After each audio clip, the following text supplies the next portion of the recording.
हम इस वक्त गोधरा में हैं। ये वो गोधरा है जहां अब से 20 साल पहले हुई एक घटना ने पूरी दुनिया का ध्यान खींचा था। ये वो गोधरा है जहां हुई घटना के बाद गुजरात कई महीनों तक सांप्रदायिक हिंसा की आग में जल रहा था। ये वो गोधरा है जिसने कि नरेंद्र मोदी को हिंदुत्व का पोस्टर बॉय बना दिया। और ये वो गोधरा है जिसका असर 20 साल बाद भी भारत की राजनीति में दिखाई देता है। 27 फरवरी 2002 को गोधरा से आई आग की लपटों में कैद साबरमती एक्सप्रेस के कोच की इन तस्वीरों ने पूरे देश को दहला दिया। चंद मिनटों में 59 जिंदगियां जलकर राख हो गईं। मरने वाले कार सेवक थे जो अयोध्या से अहमदाबाद लौट रहे थे। उस घटना की केंद्र और राज्य सरकारों ने अलग अलग जांच करवाई। किसी ने पूर्व नियोजित साजिश करार दिया तो किसी ने हादसा। वो घटना साजिश थी या हादसा, उस पर बहस आज भी जारी है। गोधरा स्टेशन के पास खड़े साबरमती एक्सप्रेस का यही वो S6 कोच है जो कि आग की चपेट में आया था और आग बहुत जल्द ही बगल के S7 कोच तक भी पहुंच गई थी। आज इन डिब्बों को देखकर, इनकी हालत को देखकर आत्मा सिहर उठती है। ये दोनों डिब्बे उस त्रासदी का प्रतीक बन गए हैं। बीते 20 सालों में गोधरा कांड का राजनीति में जमकर इस्तेमाल हुआ है और आज भी हो रहा है। गोधरा कांड के बाद हुए दंगों का मुद्दा गुजरात विधानसभा चुनाव प्रचार के दौरान भी उठ रहा है। खेड़ा में एक चुनावी सभा के दौरान अमित शाह ने कहा कि 2002 में दंगाइयों को ऐसा सबक सिखाया कि अब शांति है। कबाड़ के कारोबार के लिए जाने जाने वाले इस शहर की सीट पर बीते 20 सालों में कभी बीजेपी जीती है तो कभी कांग्रेस। फिलहाल इस सीट पर बीजेपी का कब्जा है। यहां से बीजेपी ने मौजूदा विधायक CK राहुल जी को टिकट दिया है, जिनके प्रचार के लिए यूपी के CM योगी आदित्यनाथ ने हाल ही में एक रोड शो किया था। राहुल जी इस सीट पर 2012 में कांग्रेस के टिकट पर चुनाव जीत चुके हैं, लेकिन 2017 का चुनाव उन्होंने बीजेपी से लड़ा। कामगीरीना अनुसंधाનમાં આજે છેલ્લા 30-35 વર્ષથી અનુભવનો મુજબ સરકારશ્રીમાં યોગ્ય રજૂઆત કરીને અત્યાર સુધી મને કહેતા આનંદ થશે કે આ 5 વર્ષ દરમિયાનમાં રોડ, રસ્તા, પાણી, ગટર અને અન્ય કામો, દાખલા તરીકે અમારું ગોવિંદ ગુરુ યુનિવર્સિટી અને મેડિકલ કોલેજના अनुसंधाનમાં पिछले चुनाव में यानी कि साल 2017 के विधानसभा चुनाव में बीजेपी बेहद मामूली अंतर से जीत पाई थी, लेकिन इस बार बीजेपी आत्मविश्वास से लबालब है क्योंकि मैदान में ओवैसी की पार्टी AIMIM भी है और अरविंद केजरीवाल की आम आदमी पार्टी भी है। ऐसे में बीजेपी को लगता है कि वोटों के बंटवारे से वो बाजी मार ले जाएगी।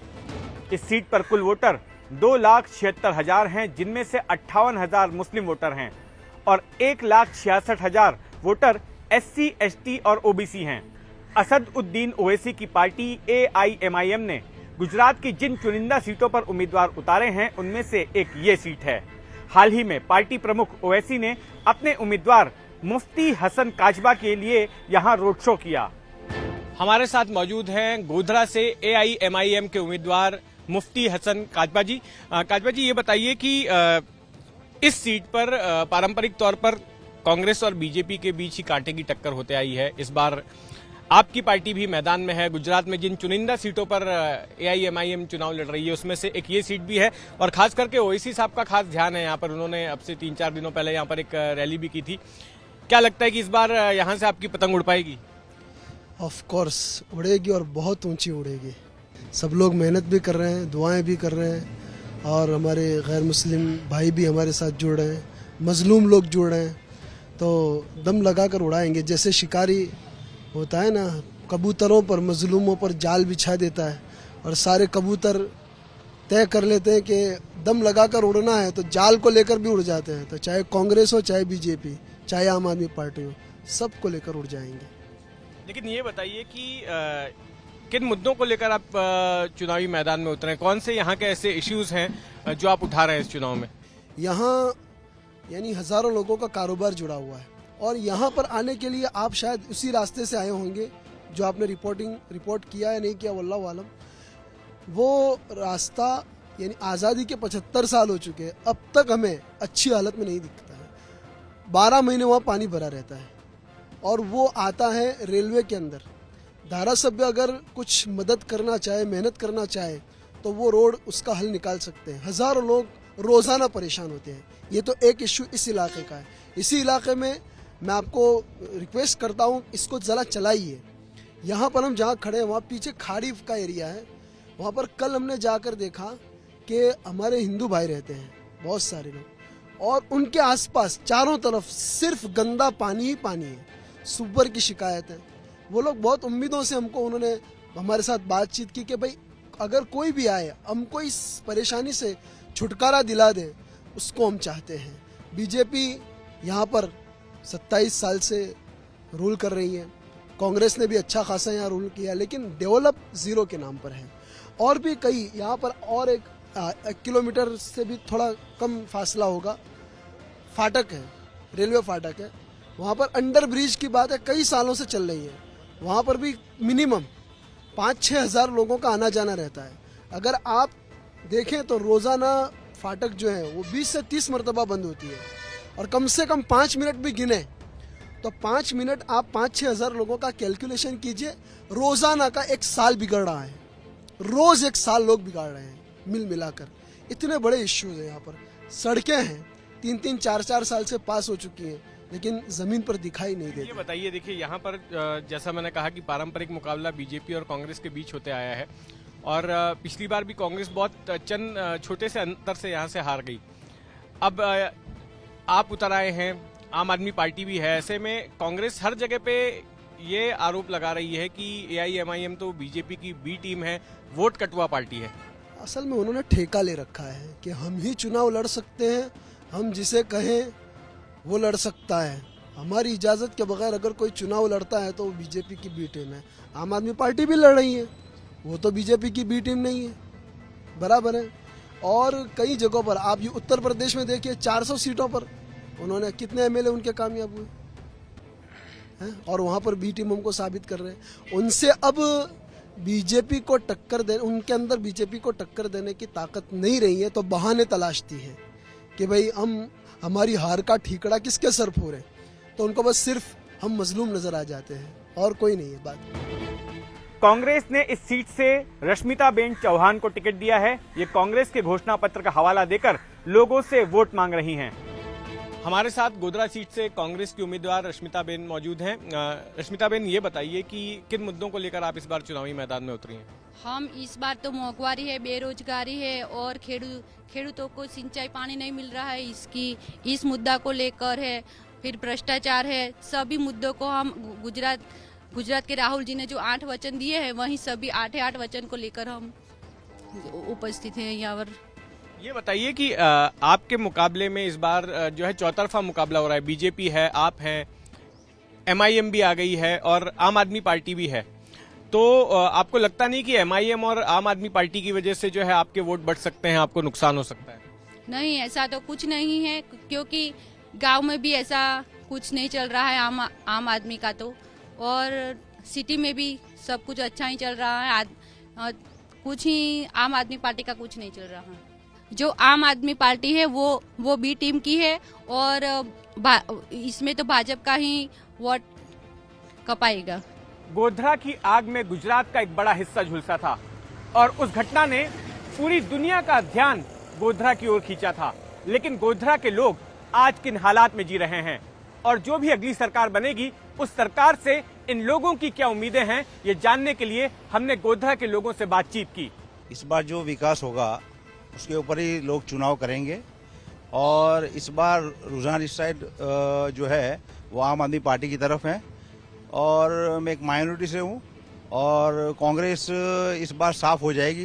कांग्रेस यही समझती है कि आज तक माइनॉरिटी का वोट हमारे बाप की जागीर है, तो कांग्रेस समझ ले कि हमारे पास विकल्प आ गए हैं आम आदमी पार्टी, तो जरूर हम उनको ही वोट करने वाले हैं, और आम आदमी पार्टी इस बार जीतेगी। और उन लोगों का जो उन लोगों ने जो वायदा किया है, वायदा नहीं बोलते थे, गारंटी दी है, वो जरूर पक्का करेंगे, जैसे पंजाब और दिल्ली में किया है। वो यहाँ जो जहाँ ज्यादा मुस्लिम होंगे वहाँ वो MIM चलेगी, और मुझे लगता है कि MIM को देना, मुझे लगता है कि एक तरफ से वोट का सही जाना नहीं होगा। मुझे लग रहा है जो पार्टी जीतती होगी, जो विकास के मुद्दे को लेकर आगे चलती होगी, इसको हम वोट करेंगे। और मुझे लगता है कि इस बार आम आदमी पार्टी ने अच्छे से अपना जो जिस तरह से बताया है जिस तरह 15 से 18 गारंटियां दी है अरविंद केजरीवाल जी ने, जो दिल्ली में और पंजाब में लोगों ने सक्सेस किया, तो हमको ज्यादा भरोसा है। तो हमको लगता है कि आम आदमी पार्टी इस बार 108 से 110 सीट लाके गुजरात के अंदर बहुमती सरकार आप बनाएगी। इनसे सहमत हैं कि आम आदमी पार्टी की सरकार बनेगी और यहाँ पर आम आदमी पार्टी जीतेगी? वो जैसा आम आदमी का है नहीं, यहाँ पे बीजेपी का ही जो है विधायक जो है वही चुनाव जीतेंगे, क्योंकि गोधरा में बहुत विकास हुआ है। एक तो शिक्षा के क्षेत्र में गुरु गोविंद यूनिवर्सिटी आई है, एक बहुत बड़ी उपलब्धि है। स्वास्थ्य की बात करते हैं तो मेडिकल कॉलेज मिली है यहाँ पे, और जो सड़कें हैं पूरी सड़कें नहीं बनी हैं। सड़कों की बात हो, शिक्षा की बात हो, स्वास्थ्य की बात हो, बहुत सारी योजनाएं। स्वास्थ्य के क्षेत्र में आयुष्मान भारत जो भी आम आदमी के लिए 5 लाख रुपए तक की जो अगर बीमारी है तो बड़ी बड़ी जितनी अस्पताल में वो कार्ड चलता है। इसके अलावा किसानों के लिए, और जो बिल्कुल आम आदमी है समझो कि गांव का, तो उसमें भाई गरीब कल्याण मेले जो लाभार्थी हैं उनको सीधा लाभ मिलता है। कृषि शिविर किसानों के लिए कृषि शिविर हो रही है, प्रधानमंत्री किसान योजना चल रही है, बाली दिकरी योजना चल रही है, उज्ज्वला योजना, ऐसी अनेक योजनाएं चल रही है। लेकिन पिछली बार अगर पिछले 2017 के चुनाव को देखें तो बहुत ही कम मार्जिन से, करीब 300-330 वोट्स के आसपास ही जो है उतने कम मार्जिन से बीजेपी की जीत हुई थी। हाँ। तो इस बार क्या आपको लग रहा है कि बीजेपी सीट निकाल ले जाएगी? और क्योंकि निकालेंगे, बीजेपी की सीट आएगी और बड़ी मार्जिन से आएगी, कम से कम वो मार्जिन 20 से 25 हजार का होगा। गोधरा में बहुत अच्छा विकास हुआ है और सीके राहुल जी साहब फिर से जीतेंगे और बड़ी लीड से जीतेंगे, और उसके अलावा कोई नहीं आ सकता। जो जिस पार्टी का कार्यकर्ता होता है उसको ऐसा लगता है कि हमारी सरकार बनेगी, लेकिन मैं आपको बता दूं कि केजरीवाल यहाँ गुजरात में कई जगह नहीं है। उनकी करीबन 100 से ज़्यादा सीटों पर डिपॉजिट डूल होने वाली है, क्योंकि यहाँ की पब्लिक जानती है कि विकास कौन कर रहा है, काम कौन कर रहा है। ऊपर नरेंद्र मोदी और नीचे हमारे भूपेंद्र भाई पटेल। लेकिन इन्होंने भी तो एक मॉडल दिया है ना, पंजाब का मॉडल दिया है, दिल्ली का मॉडल दिया है। रो रहे हैं, वो रो रहे हैं, वहाँ रो रहे हैं। और तकलीफ क्या थी कि वहाँ Bharatiya Janata party leading party नहीं थी पंजाब में पहले से, और उनको चुनाव कांग्रेस के, दिल्ली तो निकल गई ना, वो आ जाएगी वापिस, वो आ जाएगी। 3 बार अरविंद केजरीवाल मुख्यमंत्री बने? नहीं, 2 बार। नहीं, एक बार पहले भी बने थे, फिर उसके बाद चुनाव हुआ, उसके बाद चुनाव आया, मतलब पूर्ण उनकी जो मुदत है वो 2 बार खत्म हुई। और वहाँ भी बीजेपी, अभी वहाँ निगम का चुनाव भी है, वहाँ भी देख लेना, वहाँ बीजेपी थी, अभी भी बीजेपी आएगी, और यहाँ भी बीजेपी आएगी। गोधरा में हमारे विधायक जो 258 वोट से जीते थे पिछली दफा, लेकिन इस दफा ये भाई साहब ने जो बोला, मैं भी वो बताता हूँ कि 22 से 25 हजार वोट से हम जीतने वाले हैं, और हमारा 2 ही पार्टी के बीच ही है। भाजपा के साथ कांग्रेस का ही मुकाबला होगा, लेकिन कांग्रेस के जो वोट्स है वो आम पार्टी और जो माइनॉरिटी में से जो ओवैसी की पार्टी के खड़े हुए हैं, और 5 मुस्लिम उम्मीदवार भी है साथ में। मैं क्या बताता हूँ कि गोधरा जो है वो 2002 से नामांकित हुआ पूरे विश्व में, और 2002 से अभी 22 तक कोई दंगा फिसाद नहीं। सारे मुस्लिम समाज के सबका साथ, सबका न्याय, सबका विकास, यही जो मुद्दा गुजरात में चला है, पूरे देश में चला है। और नरेंद्र मोदी जो है वो जिस तरह से आज़ादी के समय में गुजरात से महात्मा गांधी जी और सरदार वल्लभ भाई पटेल जैसे नेता हुए, वैसे आज़ादी के बाद स्वतंत्रता को सार्थक करने के लिए और स्वतंत्रता का जो डटे करने के लिए गुजरात अग्रसर है, और आज का गुजरात का मॉडल पूरे देश में चल रहा है। इसलिए यहाँ तो मोदी वाला गुजरात का मॉडल क्या अभी भी बरकरार है, या मोदी जब दिल्ली चले गए तो उसके बाद में वो मॉडल भी अब खत्म हो रहा है? नहीं, बिल्कुल नहीं, यहाँ पे वही मॉडल चल रहा है, क्योंकि ऊपर से मोदी साहब तो है वो देख ही रहे हैं, और यहाँ पे अभी गुजरात में भूपेंद्र पटेल साहब की सरकार है, और यहाँ पे हमारे विधायक है सीके राहुल जी सर। वो भले कम मार्जिन से जीते थे, लेकिन बहुत सारा बजट में से पैसा लाया है गोधरा के विकास के लिए। यहाँ पे रेलवे फाटक है, वहाँ पे ट्रैफिक की बहुत बड़ी समस्या थी, तो वहाँ पे अभी अंडरग्राउंड ब्रिज बन रहा है। एक और ब्रिज है यहाँ पे, वहाँ पे अभी साइड में दूसरा ब्रिज बन रहा है। गुरु गोविंद यूनिवर्सिटी आ गई है। बदलाव मांग रहा है गुजरात, बदलाव मांग रहा है गुजरात में। कैलाश भाई ने आगे बताया था कि विकास, रोड, लघुमती विस्तार में जाओ। 27 साल से बीजेपी की सरकार है, वहाँ कैसे रोड है, वहाँ घर नाला है, यहाँ से पानी निकलता है। जब बारिश का मौसम होता है ना, तब यहाँ से कोई जा नहीं सकता। मेन अहमदाबाद हाईवे है, वहाँ से जोड़ता है अहमदाबाद हाईवे। यहाँ भी विकास का कोई मॉडल नहीं है। 27 साल से यहाँ सरकार बीजेपी की है। मॉडल क्या मॉडल बता रहा है? मॉडल आप जाके देखो, जिस तरह पे जाओगे, ये अपन टीवी पे देख रहे हैं मॉडल, ये मुंह पे मॉडल है, वो काम पे मॉडल नहीं है। मैं हकीकत आपको बताऊं, जो भाई ने बात की पश्चिम विस्तार की, अभी ये गरनाड़ा की बात की, वहाँ भी 90 लाख का एक रोड बन रहा है, 70 लाख के दूसरे।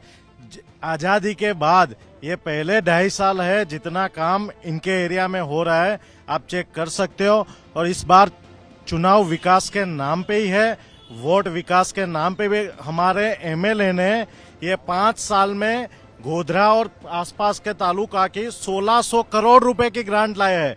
100% वापस जीतेंगे और बड़े मार्जिन से जीतेंगे। बिल्कुल यहाँ कोई बदलाव नहीं। बीजेपी की सरकार सिर्फ और सिर्फ यहाँ पे बीजेपी सरकार ही आने वाली है। पिछली दफा हम लोग जो 258 वोटों से जो जीते थे, इस बार जो चुनाव का जो माहौल जैसे यहाँ पे चल रहा है, हमारे उत्तरा नगर में जो बात करते हैं, तकरीबन ये सीट 20 से, मतलब ये तो ज्यादा तो हम नहीं कहते, लेकिन जीत हमारी नक्की है, निश्चित है हमारी। यहाँ पे हम जीतने वाले हैं सर। आप कुछ कह रहे थे सर? बीजेपी वाले बोल रहे हैं, मोदी जी का नारा है कि सबका साथ, सबका विकास, सबका विश्वास। फिर मुसलमानों का पॉलिटिक्स में विकास क्यों नहीं हो रहा है? 182 कैंडिडेट उतारे हैं, एक भी मुसलमान को टिकट नहीं दिया, तो ये कहाँ से सबका साथ, सबका विकास, सबका विश्वास हुआ? इस वक्त जो है हम परिवर्तन चाहते हैं, क्योंकि हम बहुत सालों से देख रहे हैं जो सरकार है हमारी, वो सरकार जो है जैसे विकास करना चाहिए वैसा विकास गुजरात में नहीं हो रहा है सर। हम देखते हैं पश्चिम विस्तार है, पूर्व विस्तार है, बहुत सारे उनके मुद्दे हैं, जो है रोड रास्ते का मुद्दा है हमारे वहाँ पर। हम सर देखते हैं माइनॉरिटी जो एरिया है वहाँ पर हम जो है बारिश के मौसम में हम चलते हैं तो हमारे सर पैरों के नीचे जो है एक आधे फुट 1-1 फुट तक पानी होता है सर। वो रोड रास्ते का बहुत सारा मतलब प्रॉब्लम है। इसके साथ पानी की बहुत मानना है कि विकास नहीं हुआ है। जी सर, विकास आप सहमत हैं इनसे? यस सर, जो बेसिक एमिनिटीज और फंडामेंटल प्रॉब्लम्स है, अनएम्प्लॉयमेंट है, एजुकेशन प्राइवेटाइजेशन जो किया जा रहा है, according to survey last 1 year में 1600 गुजरात में गवर्नमेंट स्कूल्स बंद कर दी गई है सर, और प्राइवेट स्कूल्स ज्यादा हो चुकी है। तो ये कहीं ना कहीं पॉवर्टी एलिवेशन के प्रोग्राम को सूट नहीं करता है सर। गरीबी इससे थोड़ी कम होगी।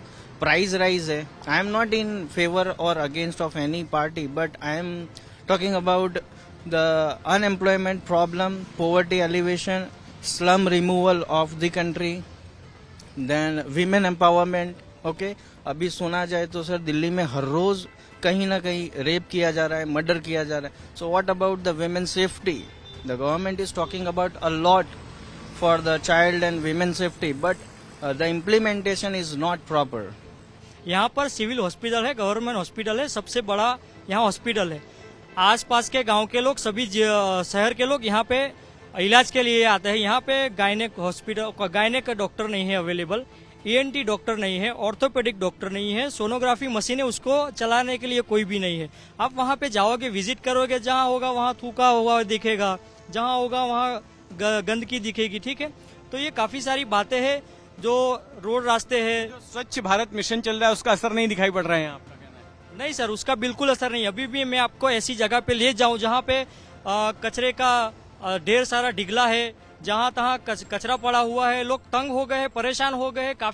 काफी सारे बार नगर पालिका में हल्ला बोल हुआ है, लेकिन फिर भी उनको कोई मतलब ऐसे दिख नहीं रहा है। स्पेशली बात करो वार्ड नंबर 1 की, वार्ड नंबर 1 में पानी की समस्या इतने सालों से है। वहाँ के लोग बेचारे मजूरी करके खाते हैं, 200-300 रुपये रोज मजूरी करते हैं और शाम को लाके खाते हैं। वो लोग जब बारिश का मौसम होता है उनके घरों में पानी आ जाता है सर। चिल्ला के आवेदन पत्र दे के थक चुके हैं, कोई अभी तक उसका रास्ता नहीं हुआ है। जी, तो आपने सुना गोधरा की जनता की आवाजें। ये तमाम लोग हैं, सबके अलग अलग विचार हैं, सबकी अलग अलग विचारधाराएं हैं, सबकी अलग अलग समस्याएं हैं, और सभी चुनाव नतीजों के बारे में अलग अलग तरह के प्रेडिक्शन कर रहे हैं। गोधरा में चुनाव प्रचार 3 दिसंबर की शाम थम जाएगा और यहां मतदान दूसरे चरण में यानी 5 दिसंबर को होगा।